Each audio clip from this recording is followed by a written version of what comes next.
Bismillahirrahmanirrahim.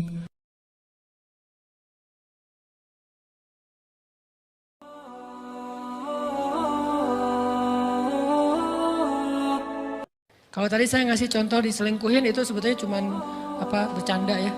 Karena diselingkuhin ini pastinya bukan ujian. Tapi musibah.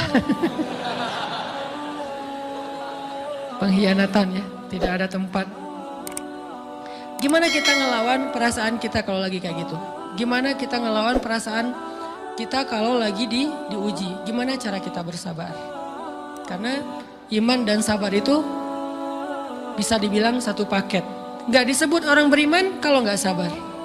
Dan insya Allah orang yang sabar itu adalah ciri-ciri orang beriman. Gak mungkin disebut orang beriman kalau gak sabar. Kita pikir memang iman itu hanya ucapan. Kalau iman itu cuma ucapan, inna sholati wa nusuki wa mahyaya wa mamati lillahi rabbil alamin, gampang. Kalau iman itu cuma ucapan, hasbiyallah wa ni'mal wakil, gampang.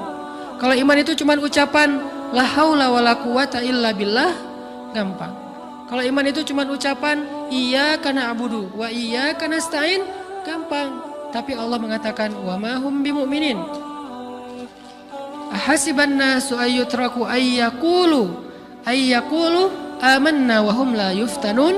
Emangnya cukup dengan hanya mengatakan kami telah beriman lalu tidak diuji? Ternyata iman adalah sabar dalam ujian. Jadi nggak mungkin orang disebut beriman sementara dia tidak sabar, sementara dia emosional, sementara dia temperamen, sementara dia orangnya meledak-ledak, sementara dia orangnya mengeluh, sementara dia orangnya berputus asa. Nggak mungkin. Karena ulama mengatakan la tayasu, jangan berputus asa. Fa innal ya's laisa min akhlaqil muslim atau mukmin. Karena sesungguhnya keputusasaan bukan di antara akhlak orang yang beriman. Orang yang beriman itu tidak pernah berputus asa.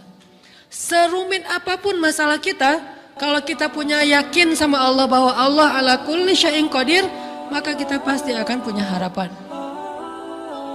Kalau kita yakin bahwa Allahu Akbar, sebesar apapun masalah kita, Allah lebih besar daripada masalah kita, kan? Bukankah kita mendengar Allahu Akbar, Allahu Akbar. Ada gitu yang lebih besar daripada Allah? Harusnya kita tidak pernah berdoa kepada Allah sambil mengatakan, ya Allah, saya punya masalah besar. Itu sama aja dengan kita ngeledekin Allah. Sama aja kayak kita datang ke teman kita bilang gini, saya mau pinjam duit. Enggak akan banyak kok, saya tahu kamu kalau kebanyakan kamu gak akan sanggup. Kan gak mungkin kita ngomong gitu kan ya.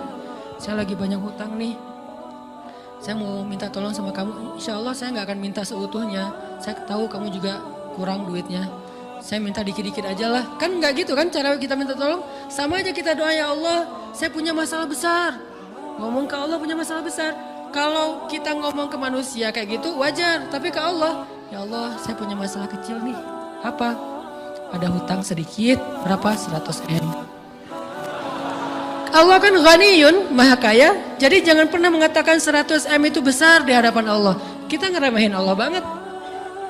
Bukankah Allah maha kaya? Jangan pernah mengatakan bahwa musibah kita, ditinggalkan orang yang kita cintai, dibully seluruh dunia, itu besar di hadapan Allah. Bukankah Allah cukup buat kamu, kata kamu? Inna sholati wa nusuki wa mahyaya hasbiyallahu wa ni'mal wakil. Jadi Allahu Akbar. Sehingga kalau kita berdoa, ya Allah saya punya sedikit masalah. Bukankah Umar pernah mengatakan, ya nafsi, idza dhaqat alaikid dunya, fala taquli ya Rabbi indi hammun kabir, faquli ya hammun indi rabbun kabir. Wahai jiwaku, kalau kamu merasakan kesempitan, kegalauan, bingung, sakit, jangan pernah kamu mengatakan, ya Rabbi saya punya masalah besar.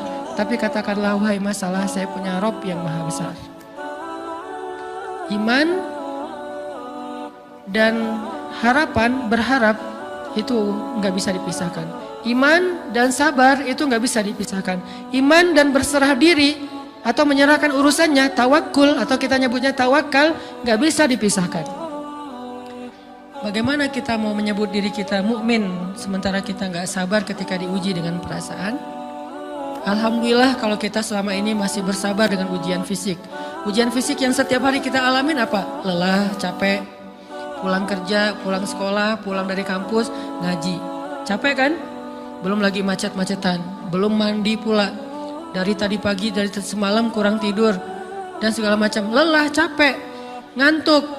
Kadang-kadang sampai drop kesehatan kita. Kita bisa laluin itu, nggak apa-apa, capek-capek juga. Yang penting saya pengen belajar. Jalan nih jauh-jauh, ada yang dari Sumedang, ada yang dari Lembang, ada yang dari Banjaran, dari mana-mana datang pengen ngaji. Jarak jauh nggak apa-apa, macet nggak apa-apa, lelah nggak apa-apa, habis duit nggak masalah. Tapi sampai di sini kesenggol dikit aja sama teman kita dalam ucapan, mungkin dalam ekspresi, kadang-kadang kita senyumin nggak dibalas senyum, atau mungkin hal-hal sepele itu bikin seolah-olah amal kita yang udah habis-habisan tadi jadi berkurang sampai habis pahalanya. Ujian perasaan. Kadang-kadang datang ke sini nggak ada rasa tidak nyaman sedikit mungkin dengan teman kita atau dengan orang yang di sebelah kita, akhirnya kita merasa tersinggung, akhirnya kayak jadi berlebih-lebihan. Di tangga, di pintu, pas keluar, di tempat wudhu, di mana. Hal sepele sebetulnya, tapi mengganggunya bukan fisik kita. Yang terganggu bukan harta kita, tapi yang terganggu perasaan kita nih, rasa nyaman kita yang terganggu. Seolah-olah hilang semuanya. Jadi gak berarti, ini namanya ujian teman-teman. Mudah-mudahan kita bisa istiqomah dalam masalah perasaan ini.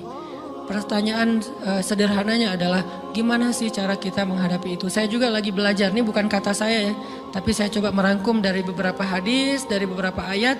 Mudah-mudahan ini jadi semacam